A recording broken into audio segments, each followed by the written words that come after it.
கடலூர் மாவட்டத்தில் 5 மாத பெண் குழந்தையை கொன்று வாய்க்காலில் வீசிய கொடூர தாய் கணவன் குழந்தையை தூக்கிச் சென்று விட்டதாக ஆடிய நாடகம் அம்பலமாகியுள்ளது. போலீசாரை குழப்பி தப்ப நினைத்த பெண் சிக்கியது எப்படி? கள்ளக்குறிச்சி மாவட்டம் சிறுநாகலூர் கிராமத்தைச் சேர்ந்தவர் 24 வயதான மணிராஜ். ஆடு மேய்க்கும் கூலி தொழிலாளியான இவர் கடந்த 4 ஆண்டுகளுக்கு முன்பு கடலூர் மாவட்டம் வடலூர் பகுதிக்கு ஆடுகள் மேய்ப்பதற்காக வந்துள்ளார். அப்போது அவருக்கும் வடலூரைச் சேர்ந்த ராஜேஸ்வரி என்பவருக்கும் பழக்கம் ஏற்பட்டு இருவரும் திருமணம் செய்து கொண்டனர்.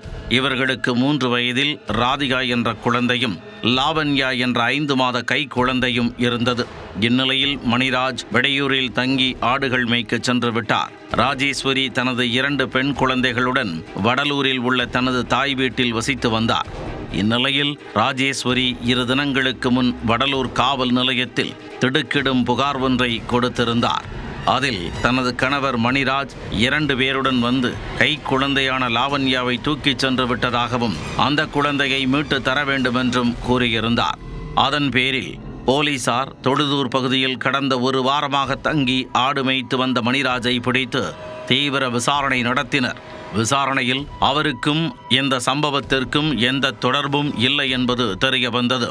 இதனால் புகார் கொடுத்த ராஜேஸ்வரி மீது போலீசாரின் சந்தேகம் திரும்பியது. அதன் அடிப்படையில் போலீசார் ராஜேஸ்வரியை பிடித்து கிடுக்குப்பிடி விசாரணை மேற்கொண்டனர்.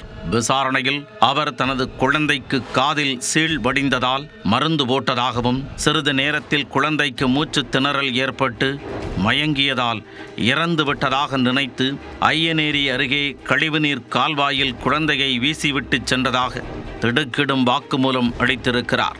இதை கேட்டு அதிர்ச்சி அடைந்த போலீசார் ஐயனேரி பகுதிக்கு விரைந்து சென்று இறந்து கிடந்த குழந்தையின் உடலை கைப்பற்றி உடற்கூறாய்விற்காக கடலூர் அரசு மருத்துவமனைக்கு அனுப்பி வைத்தனர்.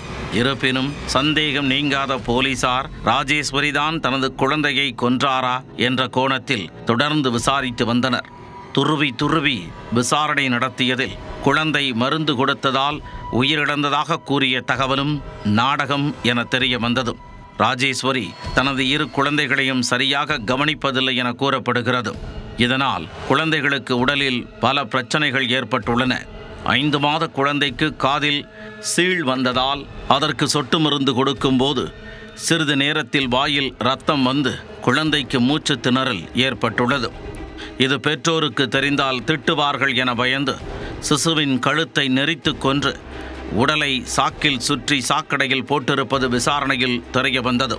பின்னர் ராஜேஸ்வரி மீது கொலை வழக்கு பதிந்து கைது செய்த போலீசார் அவரை கடலூர் மத்திய சிறையில் அடைத்தனர்.